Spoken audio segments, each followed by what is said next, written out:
Hello everyone, welcome back to another episode of Technologyglance. Today in this video, I'm going to guide you through how you can enable games notification on Shareit. So let's get started. Firstly, open Shareit app in your device.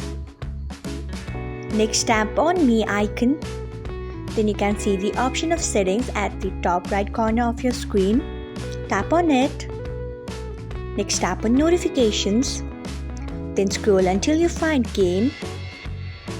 Then turn on it by tapping on it.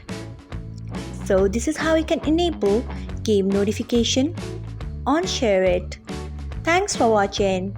If you found this guide helpful, we would love it if you hit the thumbs up button below. We upload great new tech tutorials like this one every day, so do not forget to subscribe to our channel and hit the bell icon so that you will never miss another update.